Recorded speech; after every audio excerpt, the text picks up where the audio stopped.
예, 우리 실시간으로 우리 예배드리는 분들 또 우리 불편하게 해드려서 대단히 죄송하고요. 준비를 완벽하게 이제 세팅을 했는데 그 이유가 뭘까요? 이유는 한 가지였습니다. 여기 보면 그 스마트폰에 이렇게 누르는 단추가 있거든요. 그게 눌러져 있었습니다. 제가 왜 이런 말씀 드리는가 하면 우리가 오늘 예배드리기 위해서 우리가 자리에 앉았지만 우리는 세상을 살면서 여러 가지 크고 작은 문제로 인해서 아마 눌려있는 그런 분들도 계실 겁니다. 가정에서 또 물질로 건강으로. 저도 이제 이 중간에 이렇게 변수가 생기니까 저도 이제 당황을 하게 되죠. 그래서 한 5분 전에 제가 정신을 차렸습니다. 계속, 저거 왜 그럴까? 왜 그럴까? 어떻게 되지? 어떻게 되지?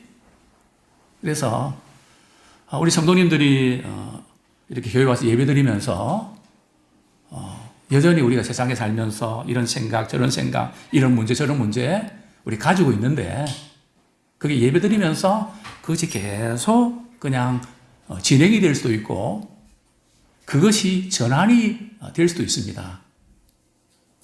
우리는 세상에서 어려움을 겪지만 우리 교회 와서 은혜의 전환이 잘 되어지기를 소원합니다. 인생은 전환이다. 오늘 또 우리 세팅하는 과정에서 하나님이 주신 또 색다른 은혜입니다. 오늘 저는 영혼에 잇대어 삽시다라는 제목으로 우리 함께 은혜를 나누기를 소원합니다. 이 세상 사람들은 무조건 잘해라고 말합니다. 일도 잘해야 되고, 공부도 잘해야 되고, 돈도 잘 벌어야 되고, 하여튼 뭐든지 잘해야 된다. 근데 잘 안 되면 참 적응하기가 어려운 세상 같습니다.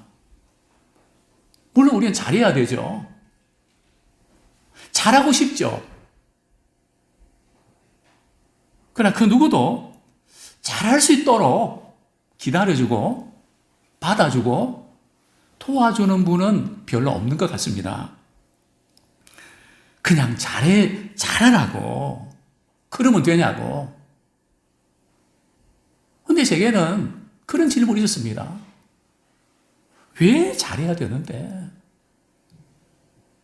아니, 무엇을 잘해야 되는데? 어떻게 잘해야 되는데? 그 누구도 그것을 가르쳐 주지 않습니다. 무조건 잘하고 볼 일이라는 그것으로 푸시를 합니다. 그래서 물어봐도 안 가르쳐 줍니다. 왜냐하면요, 잘하고 싶은데 그런 고민들이 시간 낭비라고 생각합니다. 시간 여유가 없습니다. 내가 해야 할 일도 많은데 왜 그까지 신경 써야 되냐고. 그리고 좀 한가한 시간에 물어봅니다. 왜 살아야 되죠? 무엇을 위해서 살아야 되죠? 어떻게 살아야 되죠? 물어보면 답을 못합니다. 제가 깨달은 것은 모르는구나. 생각할 시간이 없어서 모르고 있구나. 어쩌면 우리의 모습이 아닐까요? 그래서 우리 자라는 아이들이 기능 실력, 뭔가 잘하는 것, 그런 것은 너무나 잘하는데 기초 실력이 약합니다. 기초 실력이 뭡니까? 왜 해야 되는지, 무엇을 해야 되는지, 어떻게 해야 되는지 누구도 가르쳐주지 않았으니까요. 그러나 성경을 보면 하나님께서 그 질문에 대한 답을 주셨습니다. 사랑하는 성도님들이요, 우리는 어디에 잇대어 살아갑니까? 자식에 잇대어 살아가십니까? 돈에 잇대어 살아가십니까? 일에 잇대어 살아가십니까? 이전에 어떤 분이 그런 말씀 하셨습니다. 목사님, 저는 집에 일찍 들어가고 싶지 않습니다. 왜요? 남편이랑 뭐 문제가 있나요? 머뭇거리면서 하시는 말씀이 나는 집구석에 들어가기 싫습니다. 싫습니다. 나는 그래서 집도 구석이 있구나. 그래서 오히려 일을 말이죠. 많이 하는 그것이 낙이라는 거죠. 도피처라는 거죠. 참 마음이 찡했습니다. 과연 우리는 어디에 이때여 살아가야 될까요? 찬송가 가사가 생각이 납니다. 찬송가 9장 우리 4절 제가 한번 찬양 드리겠습니다. 9장 4절 주 앞에 나올 때 우리 마음 기쁘고 그 말씀 힘되어 새 희망이 솟는다. 고난도 슬픔도 이기게 하시옵고 영원에 이때어 살아가게 하소서. 그렇다. 영원에 이때어 살아가야지. 오늘 모인 우리 사랑하는 성도님들, 또 말씀을 듣는 우리 모든 분들, 영원에 이때어 살아가기를 소원합니다. 여러분들은 영생이 있다는 것을 정말 믿으십니까? 우리가 이런 질문을 하게 되면 좀 구태의연한 질문이라고 생각합니다. 당장 우리가 안고 있는 문제도 복잡하고 힘든데 무슨 영생이라는 것 때문에 고민해야 됩니까? 나하고는 좀 거리가 먼 것 같은. 저는 또 이런 질문을 드립니다. 우린 교회 다니고 믿음 생활하지만 내 삶 속에서 영생이 작동하고 있습니까? 오늘 우리가 지금 녹화하면서 계속해서 유튜브하고 연동이 되는데 유튜브에 오류가 생겼습니다는 메시지가 계속 떴습니다. 과연 우리의 인생에 영생에 대한 오류 메시지가 뜨고 있지 않습니까? 과연 우리는 영생에 잇대어서 살아가고 있습니까? 어떤 분은 이렇게 말합니다. 목사님, 영생은 죽은 다음에 가는 거잖아요. 그런 것까지 고민할 필요 있나요? 과연 그런가요? 영생은 지금 우리가 누리며 살아가야 되는 것이 아닐까요? 영생은 언제 시작되나요? 우리 사전에 보면 영생이라는 단어가 뭔지 아십니까? 누가 한번 말씀해 보시겠습니까? 영생이 뭡니까?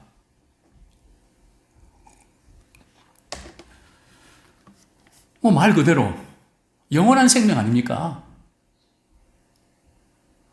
그런데 네이버에 말이죠. 지식 그 사전에 이렇게 보면 뭐라고 정리를 했을까? 보니까 이렇게 정리되어 있더라고요. 영생이란 예수님을 믿음으로 하나님과 새로운 관계로 들어가는 것입니다. 아주 정리를 잘한 것 같아요. 영생이 뭐라고요? 예수님을 믿음으로 하나님과의 관계에, 하나님과의 새로운 관계로 들어갔다는 것. 이게 무슨 뜻인가 하면, 이전에는 하나님하고 나와는 상관이 없는 거죠. 접속 자체가 안 됐던 거죠. 그러나 예수님을 믿음으로 하나님과의 관계가 생겼습니다. 어떻게 해요?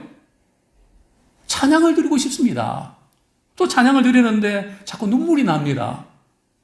기도를 드리고 싶습니다. 또 말씀을 자꾸 읽고 싶습니다. 이전에는 하나님 하면 저 하늘에 계신 분이고 나와는 상관이 없는 분이야. 그런데 하나님 하면 연결이 됩니다. 마치 부모가 어딜 가더라도 우리 자녀에게 필요한 거, 옷이든 장난감이든 우리 애가 좋아하겠다. 우리 애한테 필요하겠다. 항상 연결고리가 자녀 아닙니까? 사랑하는 사람 아닙니까? 그래서 오늘 젊은이들 말로는 링크입니다. 믿는 사람들은 하나님과 링크가 걸려져 있습니다. 우리는 예수님을 통해서 우리 하나님과 접속이 가능합니다. 그래서 신앙은 뭔가 하면 하나님과 별로 상관이 없었는데 언제부터인가 자꾸 하나님과의 관계 연장선에서 바라봅니다. 이게 바로 영생입니다. 저는 첫 번째로 이렇게 도전 드리고 싶습니다. 당신은 영생을 누리며 살아갑니까? 어쩌면 우리의 하루 일과는 어떻게 진행되나요? 아침 일어나서 씻고 또 커피 한잔 하고 또 직장에 가서 오늘 하루 주어진 일들 계획하고 일들 처리하고 그리고 점심 먹고 퇴근해서 아내와 마트 가고 또 아이들과 좀 놀아주고 이런 삶은 예수 믿는 사람이나 믿지 않는 사람이나 비슷한 거 아닙니까? 신자와 불신자가 뭐가 다릅니까? 겉으로 보면 하는 일은 비슷한 것 같습니다. 그러나 예수 믿는 사람들은 뭐가 다른가 하면 내가 직장에 다니는 이유가 다릅니다. 목적이 다릅니다. 물론 내게 주어진 일을 열심히 하고 월급 받는 거 똑같습니다. 그러나 일을 하는 자세가 다릅니다. 목적이 다릅니다. 일하는 과정을 통해서도 하나님께 영광 돌려드리는 거기에 초점을 맞춥니다. 또 일을 하다가 동료 가운데 어렵고 힘든 분이 있으면 차를 한 잔 대접하면서 식사 한 끼 대접하면서 오늘 집에 많이 힘든 일이 있는가 보죠. 참 얼굴 표정이 많이 어두운데 같이 나눌 수 있을까요? 어떻게든 내가 갖고 있는 주님의 사랑을 그분에게 나누고 싶습니다. 그분이 좋아하는 모습을 보고 싶습니다. 그래서 하나님께 영광 돌려드리는 일에 쓰임받고 싶습니다. 겉으로는 비슷하지만 과정이 다릅니다. 목적이 다릅니다. 또 월급 받아서도 그 돈을 가지고 다른 사람들이 쓰는 것처럼 쓰지만 거기에 국한되는 것이 아니라 우리는 그 너머를 우리 활용할 줄 압니다. 복음을 위해서도 섬깁니다. 위로받고 싶은 사람들에게 닿게 합니다. 왜 그럴까요? 우리 안에 있는 영생이 작동하고 있기 때문에 그렇습니다. 그런데 언제부터인가 우리의 그 영혼의 생명력이 약화되지 않았습니까? 제가 여러 번 읽었던 책 제목 하나를 소개합니다. 헨리 스쿠걸의 인간의 영혼 안에 있는 하나님의 생명. 참 유명한 책입니다. 짧은 소책자인데 설명하는 것보다는 가슴에 와 닿는다 할까요? 어떻게 참 이런 책을 썼을까? 몇 번 제가 읽곤 했는데 거기 내용을 소개합니다. 강요되고 가식적인 기독교는 생기가 없고 무감각합니다.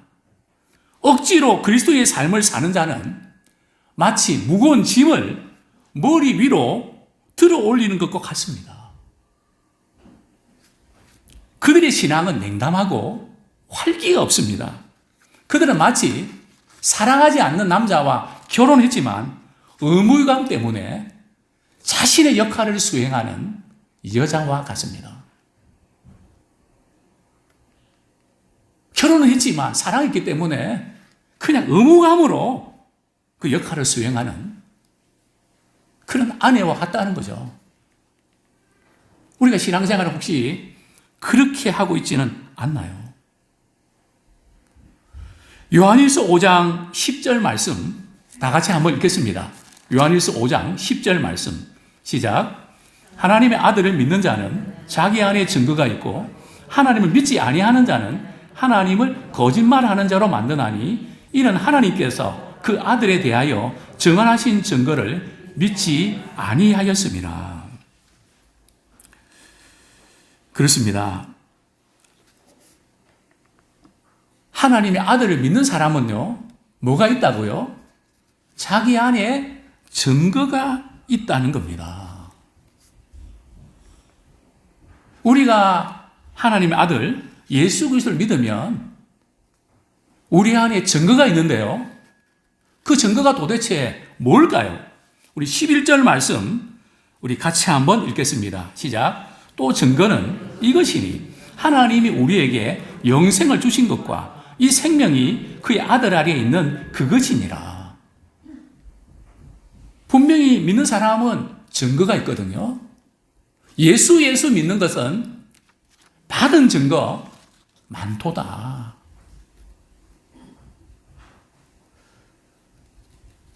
당신이 예수님을 믿고 정말 믿어야 될 분인지 증거 있습니까? 증거를 대보십시오. 증거 있습니다. 증거가 많습니다. 최고의 증거가 뭘까요? 우리 안에 영생을 주님이 주셨다는 거죠.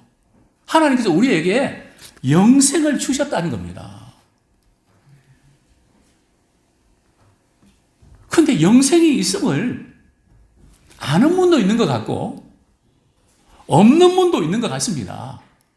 성경이 이렇게 말씀합니다. 분명히 영생의 확신을 가져야 되는데 증거가 있어야 되는데 만약 예수를 믿지 않는다면 어떤 일이 벌어질까요? 예수를 믿을 수도 있고 안 믿을 수도 있는 거지 그런 가지고 그러는가. 우리는 그렇게 가볍게 생각하지만 우리 하나님께서 보실 때는 말이죠. 분명히 하나님께서 예수를 믿으면 영생의 증거를 주셨는데 예수를 믿지 않는다면 하나님을 어떤 분으로 우리가 만드는 거라고요? 하나님을 거짓말쟁이로 만든다는 거죠.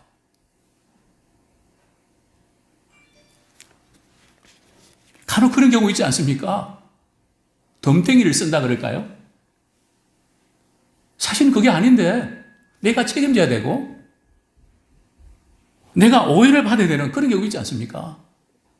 완전히 거짓말쟁이가 돼버린, 특별히 우리 부모님들이 그렇죠. 어려운 상황 속에서 자신도 모르게 거짓말쟁이가 돼버린 그런 난감한 상황들이 종종 있을 겁니다. 직장도 있고요. 되게 마음이 안 좋죠. 근데 만물을 창조하신 하나님께서 우리가 말이죠. 하나님을 거짓말쟁이로 만들 때에 그 참 하나님 입장에서 그 얼마나 참 힘든 일이고 고통스러운 일입니까? 어떻게 보면 그게 무서운 일인데 우리는 그것을 가볍게 여기는 경향이 있습니다. 그렇습니다. 영생을 가진 사람과 갖지 않는 사람의 차이가 뭘까요? 분명히 아침에 출근하고 퇴근하고 살아가는 모습은 비슷한데 분명히 믿는 사람은 영생이 작동된다고 했는데 정말로 그 영생이 우리 삶 속에서도 작동될까요? 영혼에 잇대지 않은 사람은 쉽게 좌절하고 낙심합니다. 이제는 끝났다고 생각합니다. 그러니까 참 세상에서 잘 되고 또 그리고 잘 못 되고 그분들 참 이래저래 불쌍한 사람들입니다. 잘 안 돼서 다리고 잘 돼서 다립니다. 왜냐하면 하나님 없이 살아가는 사람은, 영생 없이 살아가는 사람은 하루도 마음에 편할 날이 없습니다. 편해지려고 할 뿐이지. 그 어떤 것도 우리의 마음에 진정한 평안을 주지 못합니다.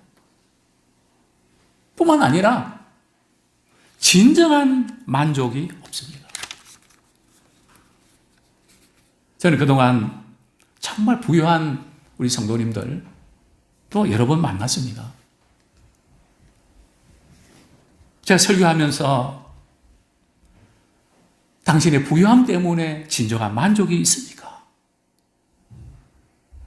만족이 없습니다. 그렇게 물어보면 고개 끄덕끄덕 하는 분들은 부유한 사람입니다. 근데 그런 분들이 많더라고요. 왜냐하면 하나님께서 우리를 그렇게 세팅해 오셨거든요.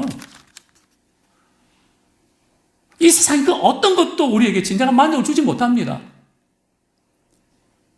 바로 우리 주님만이 진정한 만족입니다. 사람을 보며 세상을 볼 때 만족감이 있었네, 없었네? 만족감이 없습니다. 근데 만족하려고 애를 쓰는 거죠. 한번 따라 하시겠습니다. 안 되는 줄 알면서 왜 그랬을까? 그게는 어느 정도 위로가 되고 좀 기쁨이 되는 건 사실이지만 잠깐이고 흘러가는 거고 흘러가는 시냇물 같이 정말 폭포수처럼 말이죠. 깊은 마음에 심층에서부터 솟구쳐 올라오는, 근데 그것이 계속 이어지는, 그거는 세상에 없습니다. 그래서 하나님께서 우리에게 예수 믿는 사람들 어떤 증거 주셨다고요? 영생을 선물로 주신 것입니다. 믿음의 사람들은 위기 상황에 부딪혀도 물론 순간적으로 낙심도 되고 좌절도 하게 되는 건 사실입니다. 그러나 우리는 그 너머를 봅니다. 벽에 딱 부딪히면 이제는 끝이다. 누구나 그런 생각할 수 있거든요. 믿음의 사람들은 끝이 아니고 주님이 이 상황을 통해서 내게 무엇을 말씀하실까? 그 너머를 바라볼 수 있는 눈이 열립니다. 왜요? 우리는 믿음 안에서 영혼에 잇대어 살기 때문에 그렇습니다. 우리는 그런 말씀을 기억하지 않습니까? 하나님을 사랑하는 자, 곧 그 뜻대로 부르심을 입은 자들에게는 모든 것이 합력하여 선을 이루시느냐. 그래서 어떤 절망과 좌절 가운데도 하나님께서 이를 통해서 어떻게 이루실까 기대하면서 최선을 다하게 되는 것입니다. 그렇습니다. 영생은 하나님께서 우리에게 주신 최고의 선물입니다. 영생은 언제 받는 걸까요? 언제 완성되는 걸까요? 요한복음 5장 24절 제가 봉독해 드리겠습니다. 요한복음 5장 24절. 내가 진실로 진실로 너희에게 이르노니 내 말을 듣고 또 나 보내신 이를 믿는 자는 영생을 얻었고 심판에 이르지 아니하나니 사망에서 생명으로 옮겨질 것이답니까? 옮겼느니랍니까? 옮겼느니라. 자, 믿는 자는 영생을 이미 얻었습니다. 과연 우리는 예수님 믿을 때 영생을 정말 얻었습니까? 영생을 얻지 못한다고 생각하는 이유가 뭘까요? 그것은 조금 후에 제가 말씀을 드리려고 합니다. 아마 이 문제 때문에 자꾸 영생이 왔다 갔다 하는 혼란에 빠지는 그것을 우리는 압니다. 오늘 본문 12절은 이렇게 말씀합니다. 아들이 있는 자에게는 생명이 있고 아들이 없는 자에게는 생명이 없느니라. 즉 아들이 누굽니까? 예수 그리스도십니다. 예수 그리스도가 계시면 생명이 있고 예수 계시지 아니하면 생명이 없다는 겁니다. 그렇습니다. 예수님을 믿는 사람은 우리가 그리스도 안에 거하고요. 그리스도께서 또 우리 안에 거합니다. 내가 혼자가 아니에요. 나만이 아니라 우리는 언제나 주님과 함께입니다. 자꾸 우리는 잊어버려서 그렇죠. 그렇습니다. 요한복음 14장 6절 말씀을 보겠습니다. 예수께서 이르시되 내가 곧 길이요 진리요 생명이니 나로 말미암지 않고는 아버지께로 올 자가 없느니라. 우리는 이 생명을 얻기 위해서 그리스도께로 나가야 됩니다. 교회만 나가는 것에 만족해서는 안 됩니다. 교회 와서 예배 드릴 때에 주님, 내 힘으로 아무리 몸을 셔도 나는 실패했습니다. 지쳤습니다. 이제는 더 이상 길이 없습니다. 그러나 주님 말씀하셨죠. 내가 곧 길이요 진리요 생명이라고 하셨죠. 정말 나는 길 찾고 싶습니다. 진리를 찾고 싶습니다. 생명을 찾고 싶습니다. 그런 분 계시다면 바로 주님께로 나오십시오. 그분을 마음속에 모셔드리십시오. 주님은 그 어떤 것에 개의치 않고 주님을 모시러 가는 그분에게 찾아오셔서 역사해 주실 줄로 믿습니다. 오늘 본문 13절입니다. 요한일서 5장 13절. 내가 하나님의 아들의 이름을 믿는 너희에게 이것을 쓰는 것은 너희로 하여금 너희에게 영생이 있음을 알게 하려 함이라. 요한 서신을 기록한 목적이 뭔가 하면 뭘 알게 하기 위해서요? 영생이 있음을 알게 하기 위해서. 나중에 죽은 다음에 영생이 있네. 그때 아는 게 아니고요. 말씀을 읽는 모든 분들이 내가 예수 믿으니까 진짜 영생이 있네. 지금 내 안에 영생이 작동하고 있네. 근데 많은 사람들이 그걸 잊어버린단 말이죠. 그게 영생인지를 모르고 뭔가 조금 가슴이 그냥 뜨겁고 이게 뭐지? 그렇게 끝난단 말이죠. 분명히 영생은 우리 안에 있습니다. 사도 요한은 요한복음 20장 31절에도 이 부분을 강조합니다. 오직 이것을 기록함은 요한복음 20장 31절 너희로 예수께서 하나님의 아들 그리스도이심을 믿게 하려 하며 또 너희로 믿고 그 이름을 힘입어 생명을 얻게 하려 함이라. 즉 예수님을 믿는 순간 우리는 생명을 얻습니다. 근데 문제는 우리가 설교를 듣다 보면 이렇게 살아서 구원받아 할 수 있겠습니까? 그 설교를 듣는 순간 우리는 나는 영생을 받지 못한 것 같대. 또 어떤 분이 이렇게 묻습니다. 당신은 영생 받은 거듭난 때가 언제입니까? 몇 월 며칠입니까? 그 날짜 알고 계신 분들이 있습니까? 물론 그런 분들 계실 겁니다. 그러나 그렇지 않은 분들이 훨씬 더 많을 겁니다. 내가 몇 날 며칠 구원받고 은혜 받았다 아는 거 필요합니다. 그러나 그것보다 더 중요한 것은 내가 살아있다는 그 자체가 중요합니다.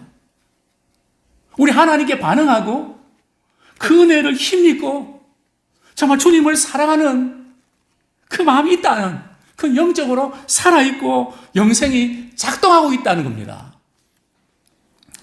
근데 문제는 성경 이제 어디에도 우리 영생을 얻는데 완벽해야 된다. 말씀 다 지켜야 된다. 정말 깨끗해야 된다. 그런 말씀이 있나요? 그런데 왜 목사님들은 말씀에 순종해야 된다고 그렇게 강조하고 그걸 하도 많이 듣다 보니까 주눅이 들어갖고 나는 안 될 것 같아. 아무리 말씀 들어도 그렇게 못 지킬 건데 들으면 뭐해? 마음을 닫고 있지 않습니까? 이게 바로 영적인 슬럼프 아닙니까?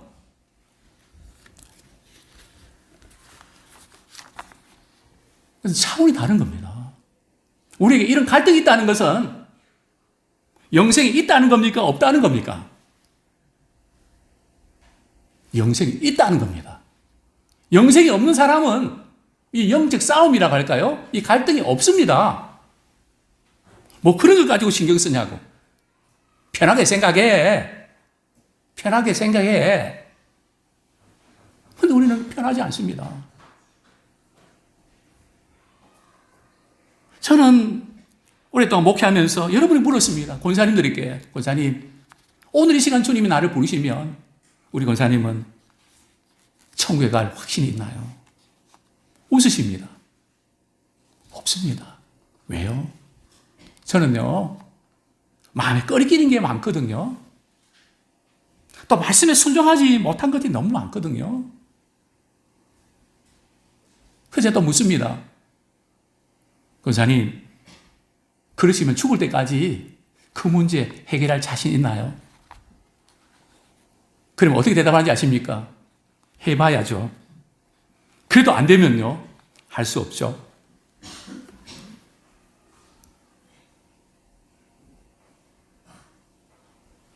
우리 어려운 문제에 부딪힐 때 우리가 무엇을 확신하는가 중요합니다.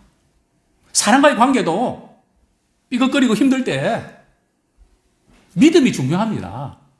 근데 그 사람 어떻게 믿어? 이러면 모든 게 다 흔들리거든요. 나는 그래도 믿어. 그럼 회복이 됩니다. 참 믿음의 지진이 일어날 때는 모든 게 다 흔들립니다. 그렇게 잘해왔던 그런 부분도, 일도, 관계도 다 흔들립니다. 영생도 마찬가지입니다. 우리가 언젠가 몸이 아파서 투병하고 사경을 해낼 때, 두려움이 엄습해 올 때에, 바로 그때 우리가 영생의 확신 가질 때에, 비록 나는 말씀에 순종하지 못한 면도 많고 부정한 것도 많고 마음에 꺼리끼는 것도 많지만 우리 하나님은 나를 받아주셨어. 하나님은 그래도 나를 받아주셨어. 예수님을 통하여 우리가 죄인이었을 때에 나에 대한 하나님의 사랑을 확증해 주셨어.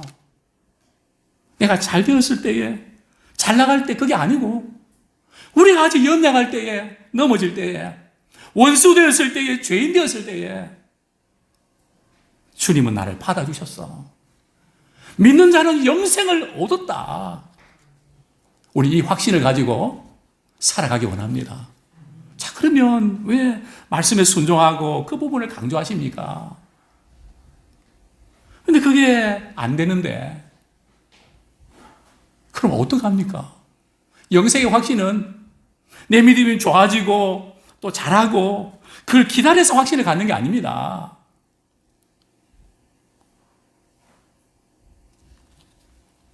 하나님의 약속을 그대로 받아들이는 것입니다. 하나님이 세상을 이처럼 사랑하사 독생자를 주셨으니 이는 저를 믿는 자마다 멸망적 영생을 얻게 하신다는 그 약속을 붙잡고 살아가는 겁니다. 그럼 왜 우리가 말씀에 우리가 순종하는가? 저는 두 번째로 우리 도전을 드리고 싶은 것이 바로 이 부분입니다. 영생을 소유한 사람에게 나타나는 구체적인 증거가 무엇일까요? 첫 번째는 영생을 가진 사람은 세상을 새로운 방식으로 보게 됩니다. 우리가 세상을 살아가지만 우리는 세상에 속하지 않는다는 겁니다. 왜요? 우리는 어떤 존재인가 하면 구원을 받아서 어둠의 나라에서 하나님이 사랑하시는 아들의 나라로 옮겨졌습니다. 사랑하는 성도님들이요, 내가 정말 원하는 것은 이 세상에 십자가는 것입니까? 아니면 어떤 대가를 치르더라도 하나님을 알아가기를 원하십니까? 정말 영생에 있는 분들은요, 몇 가지 욕구가 있습니다. 첫 번째 욕구가 뭔가 하면 나를 사랑하신 그분을 알고 싶습니다. 그게 사랑하는 관계 아닙니까? 성경은 어떤 책입니까? 하나님이 우리를 사랑한다는 책입니다. 어떤 분들 성경은 읽으면 하라 하지 말라는 게 많아서 부담스럽다고. 사랑을 받지 못한 사람에게는 부담입니다. 그러나 사랑하는 사람에게는 사랑에 대한 확인입니다. 왜 우리가 말씀을 가까이 하고 싶을까요? 좋은 말이 있으니까요. 도움되는 말이 있으니까 가까이 하나요? 그것만이 아닙니다. 성경은 어떤 책입니까? 영생의 말씀입니다. 그 영생을 가진 사람은 영생의 말씀을 자꾸 가까이 하고 싶습니다. 그 말씀을 통해서 영생을 확인받고 싶습니다. 사랑하는 사람이 바로 그거 아닙니까? 저 사람이 나를 사랑할까 안 할까 확인받고 싶잖아요. 그래서 사랑한다는 말을 해달라 그러잖아요. 그래도 안심이 안 되지 않습니까? 행동으로, 삶으로 확인받고 싶잖아요. 우리 하나님은 우리의 이런 면을 아십니다. 그래서 성경을 통해서 우리 하나님께서는 하나님 우리를 어떻게 사랑하시는지, 정말 아들, 하나밖에 없는 아들을 우리 위해서 생명을 내어주셨던 그 사랑, 우리에게 보여주지 않으셨습니까? 입체적으로 말입니다. 제자들이 예수님께 이렇게 말씀합니다. 사람들이 자꾸 예수님을 떠날 때 너희들도 가려느냐? 그때 제자들이 뭐라고 이야기하죠? 영생의 말씀이 계시오매 우리가 어디로 가겠습니까? 영생의 말씀이 계신데 그게 우리에게 제일 중요한데 우리가 어디를 떠나겠습니까?